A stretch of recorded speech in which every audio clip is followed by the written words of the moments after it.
Welcome to the WorkJoy Jam. In this episode, I have a really interesting conversation with Jordan Saxby.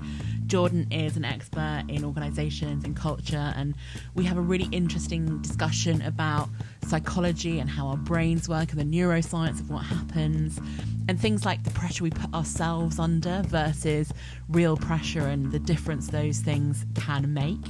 I will give you a warning, at some point we do start talking about ghosts, but in an interesting way that I think as a metaphor might actually really help you. I know it's one of those things that really stuck with me after we recorded this podcast, so I really hope you enjoy it. There's lots of really great, practical, sensible things that you can do, advice within this episode. And a huge thanks to Jordan for joining us on the WorkJoy Jam.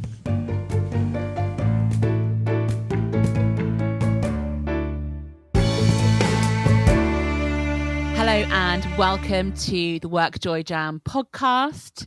Today we're joined by Jordan Saxby, and he's joining us from Argentina, which is very exciting. And I'm going to let Jordan introduce himself. So Jordan, say hi to everybody and tell us a bit about your story and what your thinking is about WorkJoy. Just give us the vibe from you. All right, hello. So I'm currently in Argentina because of taking a career break to support my partner while she works out here. But during that time, I set up my own business and have realized just how much of a complete nerd I am. I think I've realized that the stuff I'm really passionate about and where a lot of my joy sits at work is through being creative and using analytics to find the story behind what's really going on. And I've spent most of my career doing cultural surveying, things like employee engagement, diversity inclusion, employee experience, starting in ASDA, but then moving into consultancy and being the go-to data nerd for any of those businesses who want to understand their culture but don't know how to structure like an analytics approach behind that. But throughout that time, I've also used a lot of my psychology degree from Oxford to really dig into some of the neuroscience and some of the decision making that goes on behind the scenes. And so there's this lovely layering of like neuroscience beneath analytics, beneath sort of culture consultancy. And that's sort of where my real sweet spot lies. And yeah, kind of my story so far. Brilliant. And really interesting there that the analytics and the story together, or how they inform each other, or how the neuroscience is working. So I can totally see the kind of nerding out, and you will find that there's a theme along a lot of these podcasts and the people we're talking to is that we all get really geeky and nerdy about our subjects, and I think that's cool. I'm really happy to be a nerd and to be the geek in the room.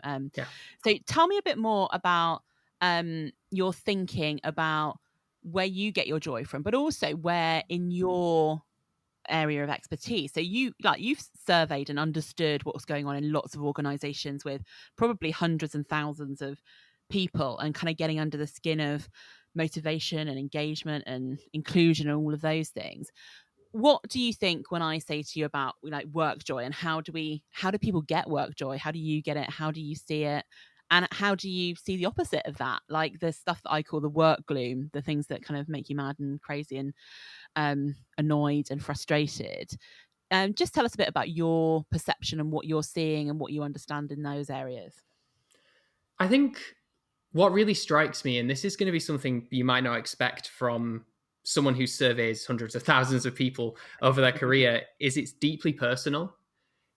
For me, what brings someone joy, and conversely, what brings someone gloom in work, comes down so much to how people have been raised, how people have been really conditioned to see the work that they do. If I took someone who was slogging away in a factory or a workhouse in Victorian England and brought them into what we would see as a really difficult, harsh work environment, they'd have a huge amount of work joy just from a difference in, like, a relative difference from what they've been raised to expect to what they're actually given. And that's an extreme example, but I think it can show that what we expect from our careers and from our work and what context we're in really does shape what brings us joy and what brings us gloom in the work environment. Yeah, it's really interesting, isn't it? Our expectations. And, I've seen it in some places, and I don't know if you have, where organizations try harder and harder and harder to engage people and to give them what they're looking for. And then almost they raise and raise and raise and raise the expectations until there's no more that they can do, and individuals still aren't necessarily as engaged as you want them to be. So that individual piece and what people are really looking for is an interesting part, and it's something that we talk about in the WorkJoy theory of life, that it is deeply personal. What brings people happiness and joy is totally different depending on who you are. And there's something about workplaces and organizations and leaders and managers, um, even if they made their best efforts, it's really, really hard, isn't it, to get something working that will suit absolutely everyone 100% of the time. Oh, completely. And I'm as a HR consultant, I'm seen as like horribly hard nosed sometimes because one of the key things that I recommend for a lot of organizations is stricter performance management, Yeah. focusing on like positivity and helping to people to play to their strengths, but also to realize when their strengths are not a good fit for the business or not a good fit for the role, because that's Yeah. seriously, it's a career killer. It's potentially a health killer. Is working in environments and situations which just don't suit you. And the biggest challenge, though, is that you talk about managers and leaders trying to create environments that suit everyone. But I think there are also bigger systemic challenges where you have companies setting everything up in ways that they've been taught they should, in ways that they have learned that cultures or organizations should be set up, sometimes from their own experience, sometimes from formal qualifications, but end up creating something which just isn't any good for anyone because you create jobs that have no inherent joy to them and no way of creating joy in the people that do that task. And I think that could be a lot of the cause of people having a bad fit to their jobs is some jobs really shouldn't exist in the way that they do, if I'm going to sound really harsh. Have you got any examples of those? So I think something that really sits here is there's a difference between there's like a philosophical difference, and I think a lot of philosophy is just down to like definitions. Yeah. But between there's a theorist called McIntyre, and he talks about how there is this concept of uh, practices and activities. And practices are things that you can really get deeply into. They're complex, cooperative activities, and they create. You can build a standard of excellence within a practice.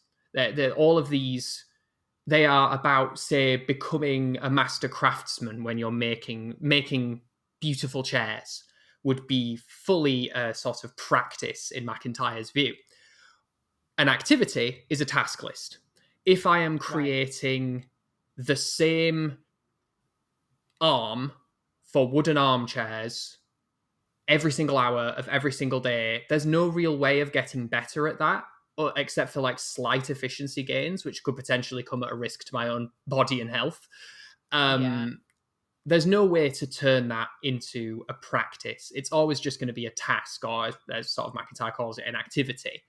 And I think that's where when I talk about some jobs that shouldn't exist in the way that they do, is that you have these roles where you can't create joy out of that very mechanical, very physical process, unless you are very, very clever about it, compared to something like customer service, which is very different every single sort of moment of the day and creates new challenges and is a much broader skill set to be developing. Yeah.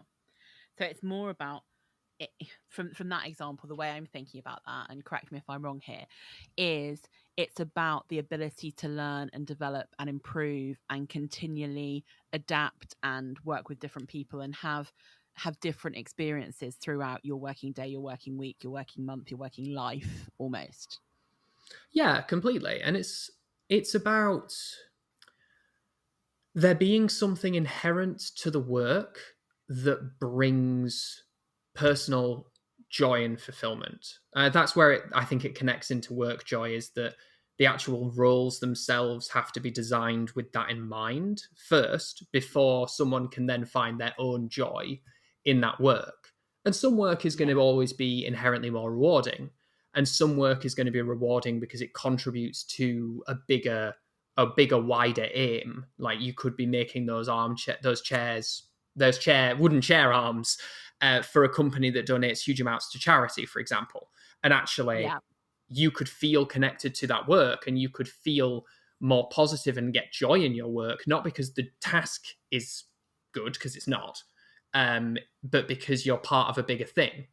There's a lot of arguments, and it gets very philosophical about whether that's a good thing or not, that if you're connecting someone to a bigger purpose to Yeah. essentially drive them into doing what is a really pretty poor job, whether how ethical that is. But you can create joy through those aspects, through connection to a wider purpose. Yeah. And let's talk about purpose for a bit, because it's something that organizations have jumped on the old bandwagon Yep. for, making sure that there's purpose. Because, when you look at the research, purpose is important in your work. And okay, great. So let's make sure there's purpose here. What do you see when you're researching organizations or you're working with them around purpose when it's done well versus when it's not done so well? And what are the differences in the joy that you can bring through having like a good positive purpose versus a purpose that does other things? People are generally really clever, and they can see through BS pretty quickly. Yeah. Um, I think that's one of the core issues with purposes and organizational values, is when you try and connect some people to something bigger, and then you do something which is against that purpose or against those Yeah. values. So, say a big example is a lot of corporate companies try and create a purpose that has nothing to do with money, Yeah. but then constantly make decisions that are about maximization of profit. And that rings incredibly hollow then to the people they're trying to motivate, because they're essentially saying, look, we're going to join together to make. I'm going to keep using the furniture example because I've never worked with a furniture company. So it means that I'm not going to have someone messaging me when this comes out and saying, like, oi, is this about me? Um, so you could have this amazing furniture company where they're like, we want to put the best armchairs in every household in Britain. And that'd be like their purpose. But then they skimp on material quality because they want to create a profit margin to keep their investors happy. And that's how capitalism works. That's completely fine. But for people in that organization, that's when it rings hollow, and that's when it starts to be a negative. When that purpose is there and it sets an expectation, as we said before. I expect that I'm going to work for a company that really cares about making great furniture. And the first thing you've got to do is deal with the bad materials. That's going to ring really hollow. As I say, people see through BS, and purpose, that's the biggest risk. Where on the flip side, the biggest benefit and where purpose can really be done right is if you get behind what you're saying. So if you are committed to putting the best armchairs into houses in Britain, like making the case to your employees that like we have the best processes and we have the best systems in place to turn bad materials into good materials that we can then create something we're proud of. And if they do actually have those systems, those processes in place, well, then actually you're going to be able to get your employees involved and get them on board to actually go, right, we can make these things cheaply, but also well. And that's a very different way of dealing with the same challenges and the same purpose issues. But the processes and systems have to be there. Yeah. So basically, it's like making sure you actually walk the talk and do what you say you're going to do with your purpose. And Yeah. I've seen the same apply to values, where you have these values written on the wall and there's like some nice marketing campaign and PRing internally of the Yeah. values. and then one of the leaders very obviously does something that's against those values, and you might as Yeah. well not have bothered sticking them Yeah. up there. You see it all the So time. yeah, constantly. And it's like, actually, if you're going to do these things, if you're going to invest in like the purpose, and which, you know, I totally believe that purpose is important, Mm. if you are a purpose-led organization, but there's also something to me about the transparency, and I totally get that people get BS really quickly. If you're in a business that's main objective is to make money and the purpose says it's something else, it's weird and it's conflicting, and then people don't know what to do with that. And it's hard to process that. So if every decision is actually about making money, but the purpose has been, oh yeah, we really want to serve our customers, it's like, well, do we? Is that actually true? And tell me a bit more in your experience about, so organization purpose can be a good thing if it's genuine, if it's transparent, if it makes sense, if it matches your systems and your processes and how Yeah. you go about actually running your business. Great, put it in that box. Purpose, not so helpful, and in fact could be quite damaging if it doesn't match those things. So there's like pros and cons depending on how you're going to do it. Talk to me a little bit more about individuals in this situation. So in the WorkJoy theory of life, we're thinking around what can you do as an individual as well as what can organizations do? Because for me, it's not just about organizations doing everything. We all as individuals have responsibility to look after ourselves, to create joy, to create a work in a place that we're not a round peg in a square hole, because that's part of, you know, does the job fit what I want to do? What are you seeing around individual purpose and individuals being able to influence or do things, or how they might go about making some of these things work for them? I think where a lot of this can come down to for me is, what are you striving towards versus what are you being pressured to do? Oh, okay. Tell me more. Um, as an individual, I think there are a lot of things in our modern society where they tell you you will be happy if you do X. They'll be happy if you do Y. Like if you go through the school system, you're told if you work hard, you get good grades, you'll be able to go to a good university, and then you'll be able to get a great, fulfilling job. Yeah. And you see this crisis of confidence where people come out of the university system with these great grades and they join an organization, and their job is not what it lives up to be. Or there suddenly is no mark scheme for them to be able to actually create real, like to be able to know when they're doing well and know when they're doing poorly. And this can cause these pressures inside you to think, well, I need to find this mark scheme, or I need to find the way to be the best at this. And those are pressures. They're not striving towards, I want to strive towards living a life that is fulfilling. It's, I am running away from the worries and fears about where I could be going wrong and all of the things I'm trying to avoid. And that's what I mean, really, is if you're constantly being pressured into doing things, pressured into acting in certain ways, and to following set scripts of what is normal or what is a good working life, I think that can get dangerous very quickly. Whereas if you're focusing on what you're striving towards, that can be much enable you to be much clearer on what you do and what you don't do.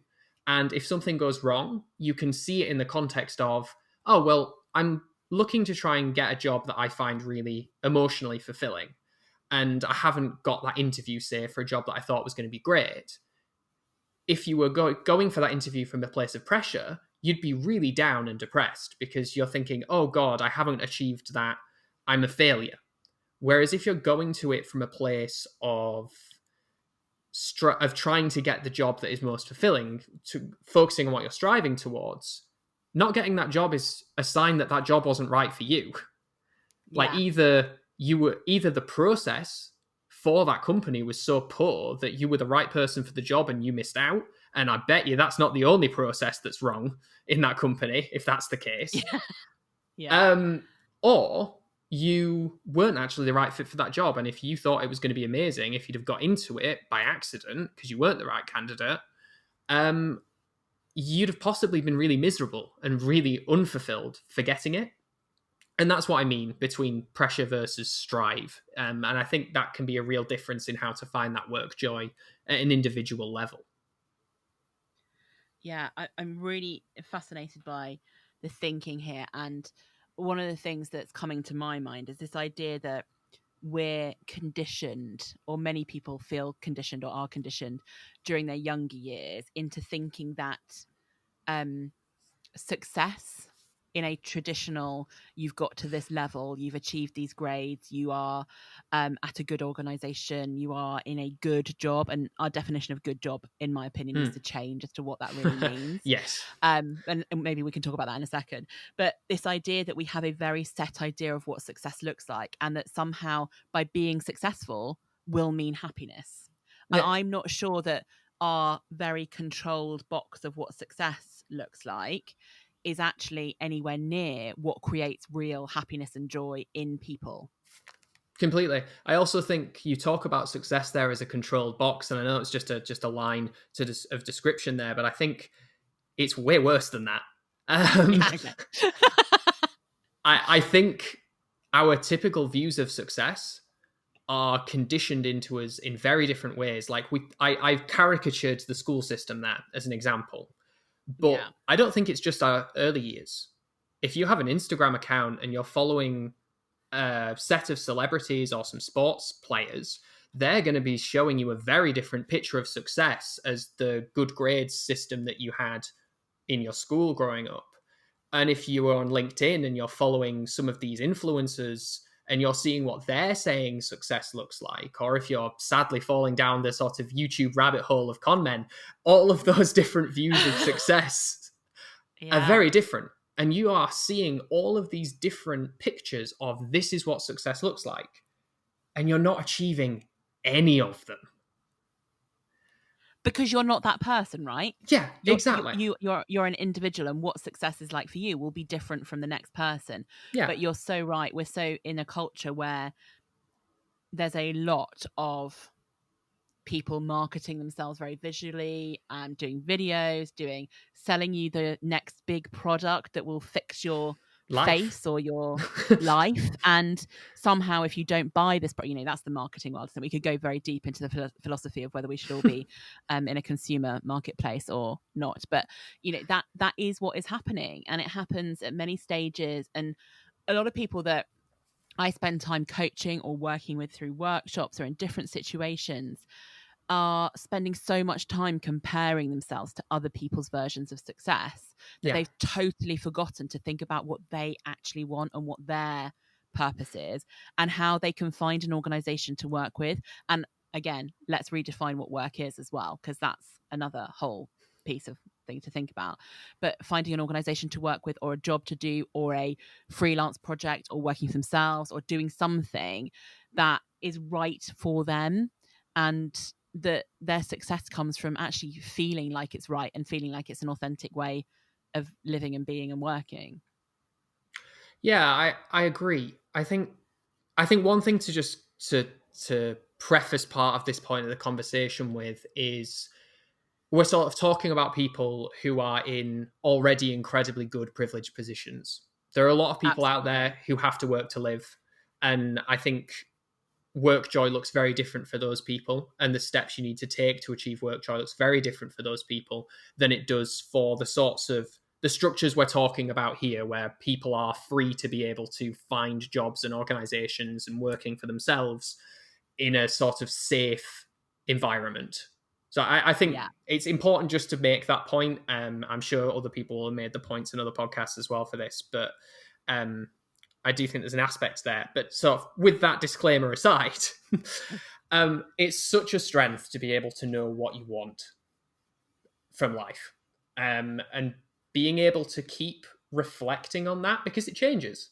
What I wanted when I was 18 is very, very different to what I want from my life now. Yeah. And it's that point you sort of think about talking to your younger self, and you probably end up, and I think my younger self would find me insufferable, because I have changed and grown in so many different ways to appreciate so many different things that I didn't when I was younger. And so I think it's moving goalposts, and you've got to be aware of when your goalposts are moving. But knowing what you want and knowing what you strive for, I think, is incredibly important in navigating the frankly, like, intimidating number of options that people have in our kinds of situations, where Definitely. you've got sort of good work experience already under your belt, you're maybe mid-career, um, and you're thinking, what next? And the first thing I think you should be doing, and I think you probably advise a lot of your clients, is for them to reflect and to think, where can I go next to improve my life and find work joy? Yeah. And it's really interesting, and thank you for bringing up the point around, not everyone is in this privileged position to be able to say, what can I do? And that is also a big point of the work joy thinking, is not everyone can afford to, is able to, is in the position to be able to say, and this, one of my most hated phrases is like, go and live your best life, and follow your passion and everything Yeah, will be fine. Because for a lot of people, in fact, I think for most people that completely. isn't reality. And the So quickest way to most kill a people can't. passion is to turn it into a job as well. Oh, like for sure. And so I always say, and in some of the writing about this side of things, I'm thinking not everyone can do that. Not everyone wants to do that. And even the people who do that and follow their life's passion and go and do their own work, there's still things that annoy you about Yeah, that. yeah, And there's still, if you don't like spreadsheets, there's still a spreadsheet to do. If you don't like meetings, there's still meetings to do. There's still yeah. the world of work will always have annoyances, the stuff that gives you the work gloomies, that will exist in whatever context you work in. I have never met anyone, even people who are literally doing the stuff that other people admire and think is amazing and that they're so cool and brilliant, and everything on their Instagram is perfect and all that kind of stuff. They still have stuff that they don't like about work, So because I work's think sorry, difficult, right? yeah, yeah, and I think there's a relativity thing again here as well. Like, just to go back to the neuroscience I brought up earlier, um, we are constantly updating our view of the world. Like, our neurons, the connections between them are constantly updating and changing our view of the world. But what I think people can sometimes forget is that view of the world is the only information we have to make decisions. And it's the only information we have to judge what's good and what's bad in our lives. And so, if we are some mega rock star living a life of gorgeous guitars and life on the open road, for a lot of people from the outside, they can be like, oh, that life is so different to mine. It looks amazing. But when you're inside that life, your existence is still normally distributed. You still have mainly decent, middling experiences. Some things are rubbish and some things are great. It's just that your scale is just very different Yeah, to the first person, but that doesn't mean your emotions are any different. And obviously, people in difficult circumstances and really bad situations are going to have much more negative experiences, and that is going to feel much worse. But when you start getting into the sort of more aspirational side of things, yeah, there's always going to be the bottom tail to that distribution. definitely. And what you were saying a couple of points ago about this idea around careers and where are you going to go next and what are you going to do? And one of the things I quite often talk about is about, if you think about the Wizard of Oz for a second, like, Yeah, just go with it, go with me for a I'll second. join you on that yellow Is brick road. that was like for me, like the yellow brick road that leads you to the Emerald City, right? And the idea is that the Emerald City is this perfect place where all your problems can be fixed and there's perfection there. And actually, my advice to so many people is just don't follow the yellow brick road that's been set out for you. Yeah, Because there are many, if you think about people who are working in corporate careers for a second, and that isn't the only people in the world, and there are so many people who do lots of different things, but the corporate machine, as it yeah, is, the structure and the process kind of says, well, actually, if you get to the next level, or if you get to a head of level, or if you become a director, or if you become one of the C-suite people, that's what success looks like here. So we're always striving and pushing you towards that particular thing. And I know so many people and have coached so many people who have got to where they thought they wanted to be and haven't done the reflection, haven't updated themselves as to what they think is important anymore and what they really want to do, and have suddenly achieved the thing that they've been working towards for 10 or 15 years and gone, oh, I'm not sure the Emerald City is where I want to be. And it looks all shiny from the outside, yeah, but actually on the inside of that, it's not really what they wanted. For someone else, it might be exactly perfect and exactly what yeah. they want. And, round peg, round hole, all brilliant, purpose aligned, all of the stuff that you want. But not everyone does want that. Yeah. Do you mind if I take a bit of a tangent here? Because I think it's relevant, Go but it's for it. gonna. I might be nattering for a while, so do I interrupt. just talked about the Um, Wizard of Oz, so who knows where oh, we could go here. don't worry. I'm about to talk about ghosts. Okay. So I think a lot of this can come down to things like conditioning that I talked about before. But there's a great book called Burnout Society, um, which it defines like our modern 21st century Western developed society. I'm going to add, once you're above a certain level of work, socioeconomic level as well to that, Yeah. is no longer a disciplinary society, but an achievement society. What that really means is there's no longer a supervisor stood behind you on the production line making sure that you make 50 t-shirts an hour. Instead, we construct our own supervisors. Okay. And we have those supervisors, like ghostly supervisors, constructed for us in our own heads. And that, what you talked about there is the sort of that path that's been laid out for you, the yellow brick road towards the Emerald City. In a lot of ways, that's how I see the sort of the construction of the ghostly supervisor. Like that supervisor is in your head and saying, if you don't make this project work on time, to budget, make everyone happy, constantly strive, find time for your own learning and development so you can evidence it in your next appraisal, etc., etc., etc., you're going to fail. Or I'm going to be angry at you, this like sort of ghostly supervisor. And the construction of that supervisor happens partly, I think, because like market economies are really efficient. And so we found it's really inefficient to put a real life supervisor behind everybody. And we found that people make their own. And you've got to realize that that supervisor doesn't have your best interests at heart. That yellow brick road doesn't lead you to a real Emerald City. It leads you to a constructed version of it that really, when you get inside it, there's another yellow brick road. And so I think a lot of it, for me at least, comes down to that piece that I said earlier about sort of where your pressures lie.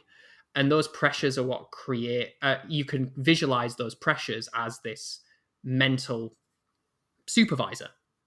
And for every person, that supervisor is going to look a bit different because we have different conditioning, we have different morals, and we have like different psychology.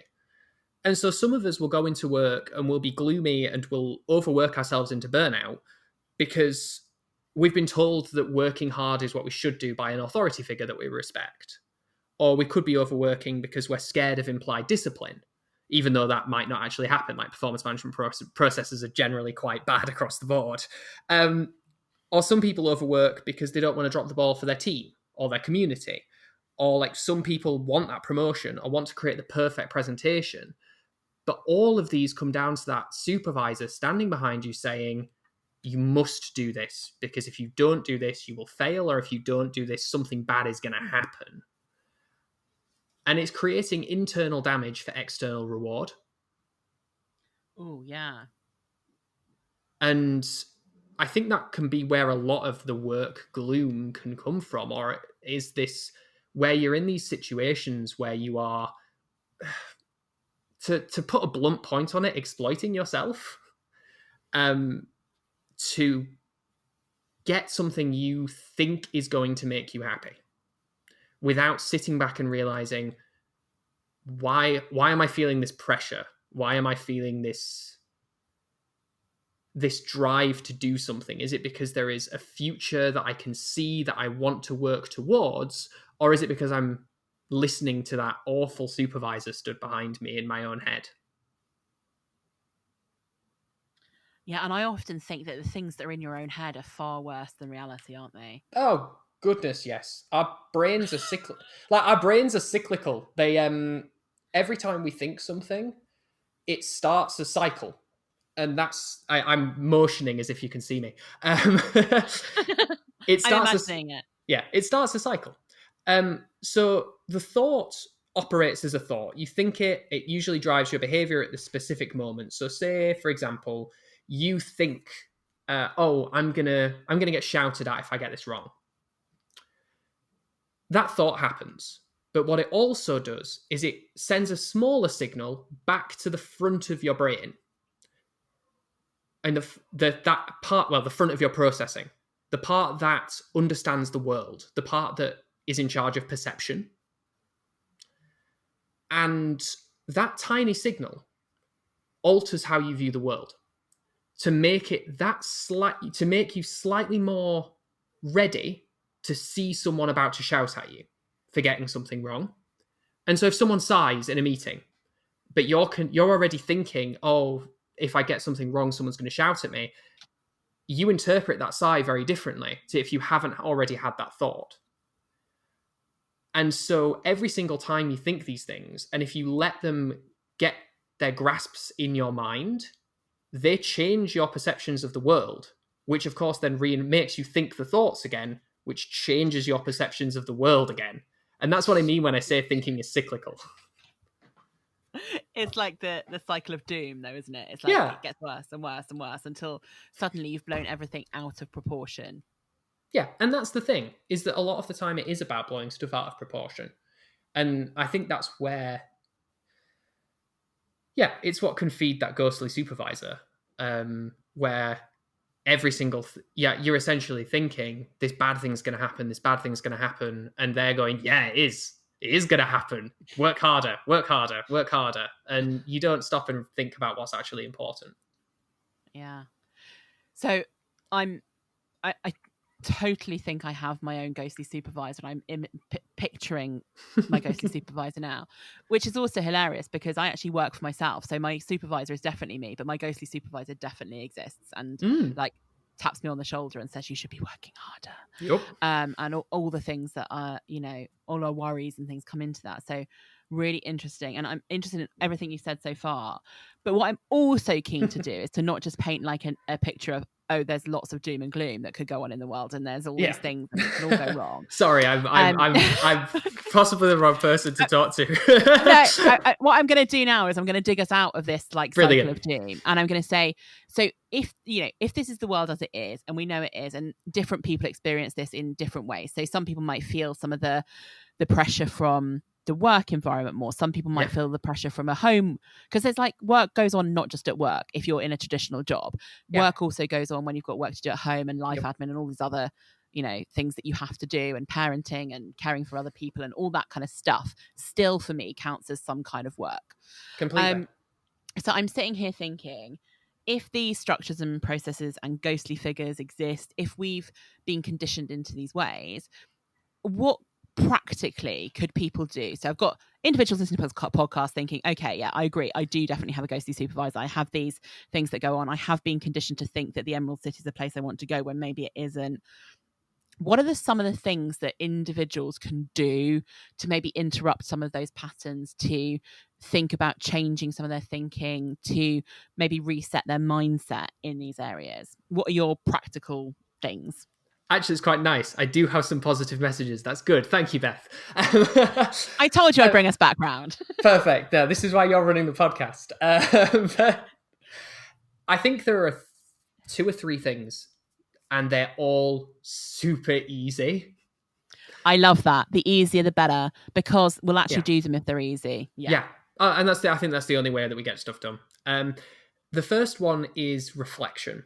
It's sitting and thinking about thinking.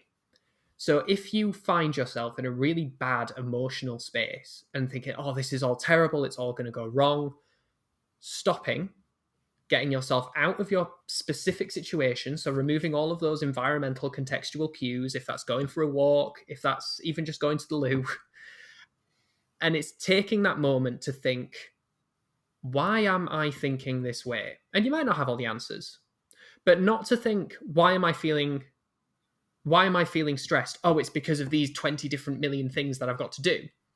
No, why am I feeling stressed about that list of things? And that's the point where you're asking that second level question of like thinking about your thinking. You go, oh, I'm stressed about this because I think that people are going to view me badly if I don't get them all done. And then you can start to see a way through it, because you're like, oh, but I can take that and I can have a quick conversation with my manager about a couple of things that obviously don't matter, and we can boot them to next week. And that's quite a simple thing to do. Just get yourself out of the situation and try and think about your thinking.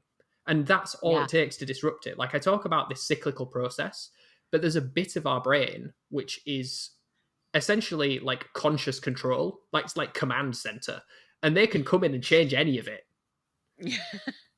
So like just take a moment, let your command center kick in and go, okay, let's look at all these brain things. Oh, they're wrong. They're obviously wrong. Why have we been thinking this?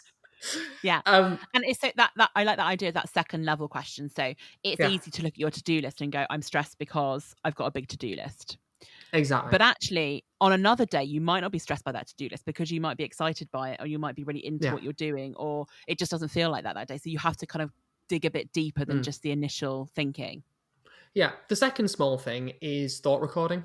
And I don't want to sell this as like a cure-all. It just doesn't work for some people. But for others, it can be incredibly powerful. Is just like writing down what you were thinking. Because we don't think in complete sentences. We think in images and snapshots and sort of weird feelings. So writing things down in full sentences forces a logic and an order on what you're thinking. And that in and of itself can be enough to just expose the problems, like expose the faulty thinking that's happening. Interesting. Like that. And I, a lot of people would say call that something like journaling, which puts a lot of people off. But the idea for me, and I don't know if you've ever done this, is sometimes just taking a piece of paper and do that brain writing thing where you just write whatever Yeah. you're thinking and it comes out. You then go, oh, I don't need to worry about that anymore because it's kind of gone somewhere. I've given it a different home and it no Yeah. longer needs to be in my brain. So that stuff can be really, really helpful. So two things: sit, reflect, There's one more, and think I actually about think it. this is by far the most powerful one, Oh, is that okay. Go for number 3. um, we have constructed these ghostly supervisors out of our experiences, out of our interactions with people on a day-to-day basis. But just like I say, brains are cyclical, so are human relationships. And so if it's hard to change your own brain, but if you are reinforcing the positive, beneficial, non pressurized things in other people's brains, they're going to do it back to you. So I'll give you an example. Like if you are in a work environment, you are going into a meeting and you see someone's really nervous about the meeting they're going into. Like just having the small interaction, just smiling at them or telling them you think they're going to be great. If you know them well, this can be really powerful because you can know, oh, I know what their supervisor's probably saying to them at this point. And you can try and get in there and counteract what that supervisor's saying. You can be a real life living flesh and blood human telling them like to basically breaking up their narrative. And the more positive you are to other people, the more supportive you are, and the more you help to deconstruct these societal messages, the more everyone's going to also do it to you. And so actually the best way I've found to getting rid of the the supervisor's voice is by getting rid of other people's, and then the reciprocity of human relationships means that they drown out mine.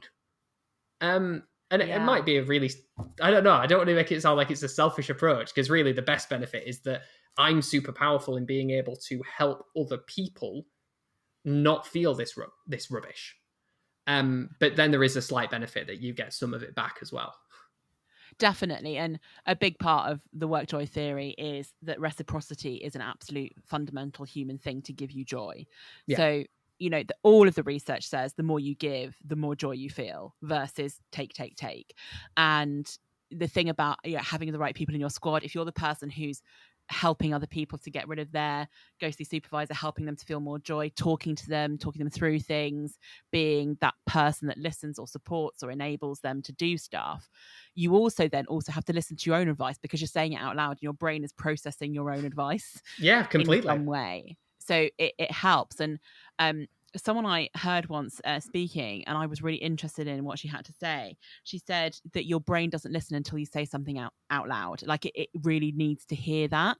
So if you can't talk to yourself out loud, and I do that, and people think I'm insane, but if you can't talk to yourself out loud, if you talk to someone else in the way that you would want to be talked to at that point in time, with kindness and things like that, will hopefully you'll remember to do your self-talk in a more kinder, Mm, considered way. completely. And it's the thing is, our talking, the way we actually interact with other humans, especially if we're conscious like about it, it's all that command center I talked about earlier. Like you Yeah. don't talk to people generally on instinct unless you're like full of emotions at a specific moment in time. You generally talk to someone by thinking it through. And Yeah. that is, again, it's strengthening that part of your command center. And they can then see where those problems are happening in your own brain as well. Great. So I love those 3 practical tips so people can do reflecting, thought recording, and helping other people to do it, which then also helps yourself. Yeah, So and I think the key part of the helping other people is you need to be deconstructing the narratives that society and companies and just all of the unconscious stuff we do to each other, like yeah, deconstructing those narratives is the important takeaway there.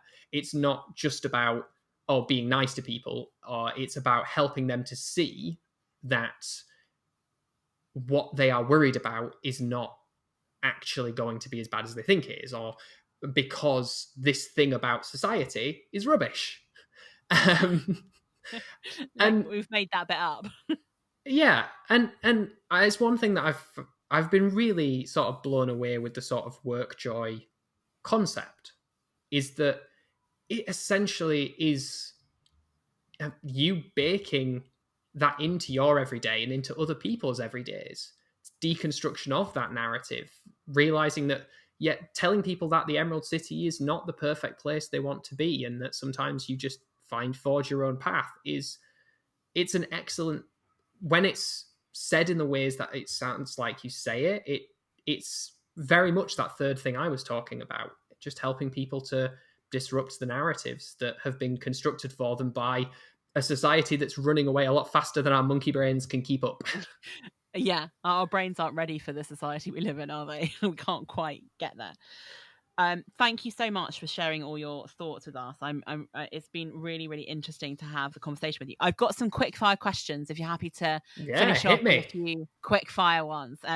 These ones I ask everyone on the podcast, so we'll get a whole range of different views on these. So, question 1 is personally for you, what is always guaranteed to bring you some work joy?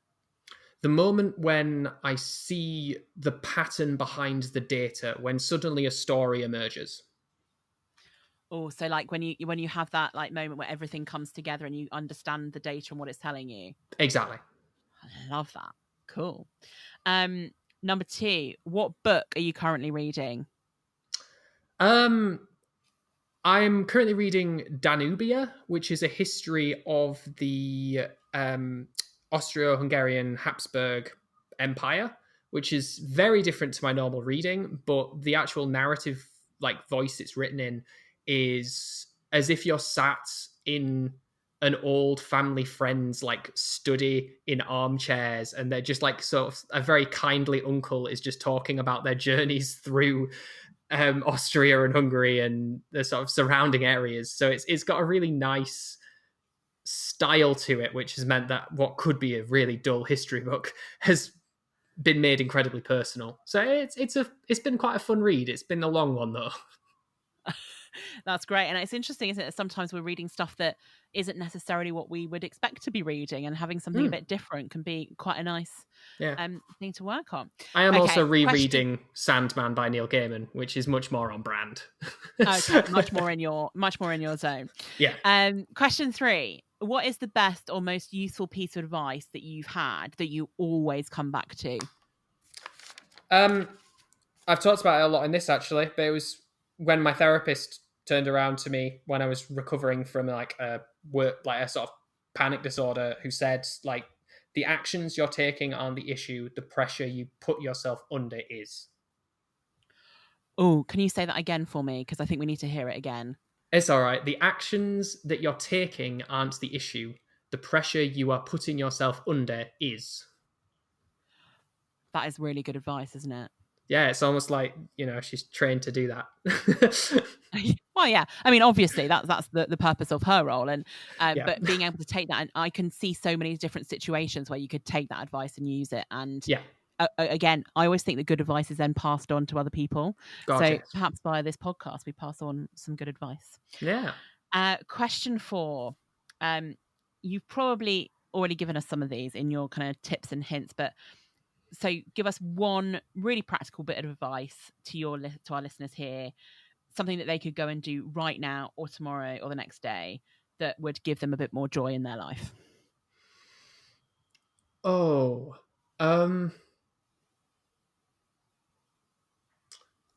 stop caring about being excited about things.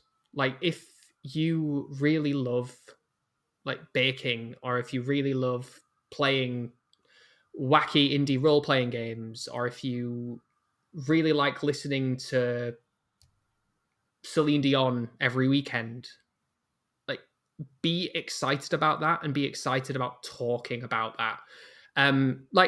Just don't let other people dull your sparkle.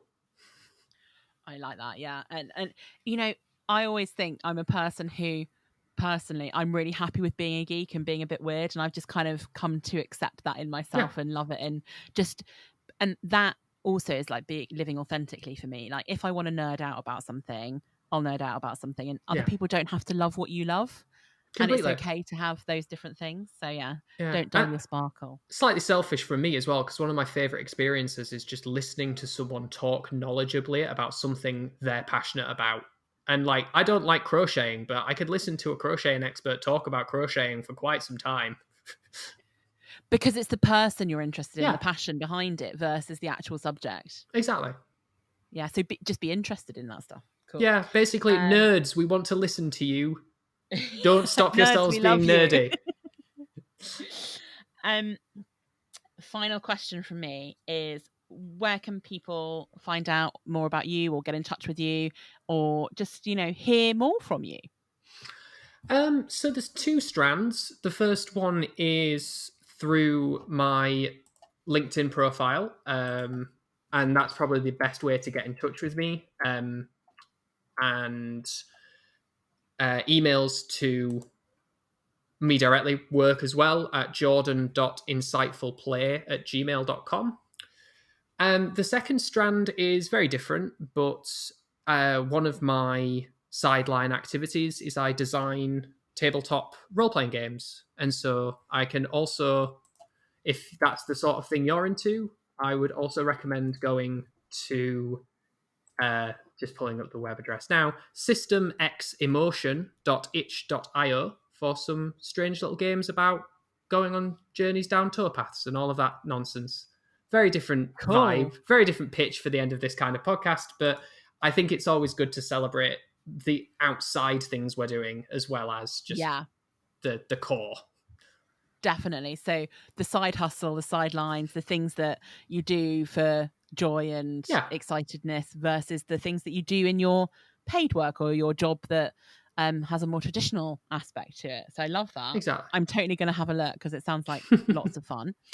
Thank you so much, Jordan, for joining us today and for sharing your insight and for thinking about how we can get some more joy in our lives. I will definitely take those 3 bits of advice away. I'm going to be thinking about my ghostly supervisor all evening this evening. No, don't give them more food. Don't feed them. I know, but like I put feel them like under I the need light of day and just. I feel like my ghostly supervisor has quite a lot of power over me, and I want to kind of break them down. Break them down. Get rid of them. Break them down. Understand who they are. Sometimes naming things makes a difference. So I think that my ghostly supervisor might need a name. So I will work on that, and I hope that everyone listening to this podcast takes something away and is able to do something to bring them some more joy in their lives. So thank you very much for joining us, Jordan, and hopefully I'll speak to you again soon. Yeah, thank you. I've really enjoyed it. Thanks, Jordan. Bye. Bye. I really enjoyed my conversation with Jordan. I hope you enjoyed listening to it as well. and a real going around of different concepts and different things, from actually how do organisations and people who look after creating jobs in organisations create jobs and define jobs and design jobs that have joy built into them, that have that understanding of having practices versus just activities, and how do we build that potential to keep on learning and keep on growing and keep on doing things that will really help to build joy into life. So if you are a leader, if you are somebody creating jobs in organisations or defining or designing jobs, maybe that's something that you can take away and think about. I also think there's some great, really simple practical advice here. And the one thing that I'm taking away from today is really this idea of thought recording. And I know I am not a person who's big into journaling. I've tried it. I'm not sure it's really the thing for me. Yet the idea of some thought recording to process what's going on in your brain, to write things down in full sentences, to get that the logic and the order within it. I think for me that could be a way of momentarily, in the moment, when it's needed, creating some real helpful consideration in your brain and to really understand what's going on. So that's the one I'm going to take away today. We'd love to hear what you think of this podcast. We'd love to hear what you're doing in your actions as a result of listening. You can go to createworkjoy.com if you want to find out more about WorkJoy and the things that we do. And you can also follow us on Instagram and tag us in the things that you're doing. We love to hear that. And that's at createworkjoy on Instagram. Thanks very much for listening. I hope you enjoyed it. Go and listen to another episode and see what other advice we have for you. Thank you.